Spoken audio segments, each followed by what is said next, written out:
जय माता दी दोस्तों आपने अक्सर सुना होगा कि भाई जो कर्म करेगा उसे वैसा ही फल मिलेगा। पर आपको क्या पता है किस कर्म का क्या फल मिलता है? तो आइए हम जानते हैं और जानते हैं हमारे पुराणों से, वेदों से। हमारे 18 पुराणों में से एक महत्वपूर्ण पुराण है जिसे हम बोलते हैं गरुड़ पुराण। यह हमेशा सुनाया जाता है जब किसी की डेथ होती है उसके बाद। पर आप इसको कभी भी पढ़ सकते हैं क्योंकि ये हमारा पुराण है जो हमें जीवन जीने के तरीके बताता है, हमें लाइफ में क्या करना है क्या नहीं करना।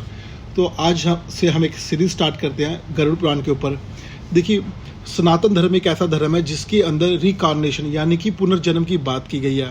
बताया गया है कि इंसान का जो जीवन है वो एक आत्मा है इसके अंदर, जो जब इंसान की आत्मा शरीर से बाहर निकल जाती है तो वो मृत्यु कहलाती है और वह एक नए जीवन की तलाश में जाती है। अर्थात इंसान कभी नहीं मरता, यानी कि इसकी आत्मा जो है कभी नहीं मरती, वो सिर्फ अपना शरीर बदलती है।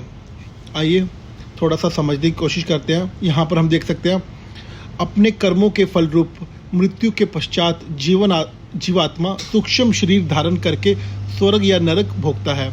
देखिए दोस्तों, जब इंसान की मृत्यु हो जाती है तो उसकी आत्मा एक छोटा सूक्ष्म रूप लेती है, यानी कि वायु रूप में स्वर्ग या नरक में जाती है अपने कर्मों के अनुसार। कर्म यानी कि जो हमने धरती पे पाप किए हैं, पुण्य किए हैं, उनके अकॉर्डिंग उसे स्वर्ग या नरक मिलता है। तत्पश्चात उसका पुनर्जन्म होता है और उसके बाद जब उसको फल मिलता है, वहाँ जाके उसने क्या किया उसके अकॉर्डिंग उसको सज़ा मिलती है या जो भी उसको अच्छा पूरा जो मिलता है, उसके बाद उसका एक नया जन्म के लिए उसको भेजा जाता है या उसे मोक्ष की प्राप्ति होती है। यहाँ पर एक बहुत ही प्यारा वर्ड यूज़ किया गया, मोक्ष।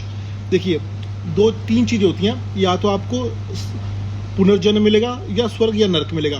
पर आप बहुत साधु संत, अपनी लाइफ में बहुत सारे अच्छे काम किए हैं, परमात्मा को याद किया है, तो आपको मोक्ष मिलेगा। मोक्ष अर्थात आपको दोबारा किसी योनि में जन्म नहीं मिलेगा और आप सीधा परमात्मा के अंदर विलीन हो जाओगे। इसे ही मोक्ष का एक रूप बताया गया है। आप सीधा परमात्मा में विलीन हो जाते हो। जय माता दोस्तों, इस तरह की वीडियो के लिए आप हमें हमारे पेज को